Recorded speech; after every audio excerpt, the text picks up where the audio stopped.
ਉਹ ਤੇ definitely Iran ਜਿੱਤੇ ਹੋਇਆ, ਲੇਕਿਨ ਹੁਣ ਜਿਹੜੇ ਵਿੱਚ ਤੁਰਦੇ ਫਿਰਦੇ ਐਵੇਂ ਮੁਫਤ ਦੇ ਚੌਧਰੀ ਬਣੇ ਨੇ, ਉਹਨਾਂ ਨੇ ਵੀ ਤਾਂ ਆਪਣੀ ਚੌਧਰ ਬਣਾਣੀ ਨਾ। ਤੂੰ ਅੱਲਾ ਦੇ ਬੰਦਾ, ਤੇਰੀ ਆਵਾਮ ਭੁੱਖ ਤੇ ਮਰਨ ਡਈ, ਤੂੰ ਕਿਹੜੇ ਕੰਮਾਂ ਨੂੰ ਪਿਆ? ਤੂੰ ਆਪਣੀ ਆਵਾਮ ਦੇ ਬਾਰੇ ਸੋਚ। ਤੂੰ ਉਹਨਾਂ ਦੀਆਂ ਸੁਲ੍ਹਾਂ ਸਫਾਈਆਂ ਤਾਂ ਕਰਵਾ ਜਦ ਤੂੰ ਇਹਨੇ ਜੋ ਕਹੋਵੇਂ ਤੇ, ਜਦੋਂ ਤੂੰ अपनी आवाम ਨੂੰ कुछ नहीं दे सकता, अगे तू खेत मिटा दे की लैके देना उन्होंने? बहुत ज्यादा मुतासिर हो गया, हर बंदे मुतासिर हो गया कारोबार। अब तो ना होने के बराबर ही है तकरीबन। अब गर्मी के मौसम जो आ गया है, इसमें कारोबार स्टार्ट ही हमारा कुछ 6 बजे के बाद होता है, धूपों के बाद। तो 2 घंटे में क्या कारोबार होगा? आप खुद समझदार हो। अभी देखो मार्केट में क्या हालात हैं, बिल्डर खड़े हैं। जो $95 है तब भी इनकी मर्जी का रेट था, अब जो $86 हो गया तब भी इनकी मर्जी का रेट है।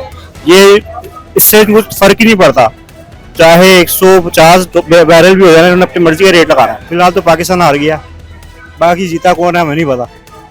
और गरीब आवाम तो हार गई है। अब कौन जीत रहा है कौन नहीं जीत रहा है तो आपको पता, आपको ज़्यादा पता है, मुझे भी ज़्यादा पता है। हम तो हार गए फिलहाल।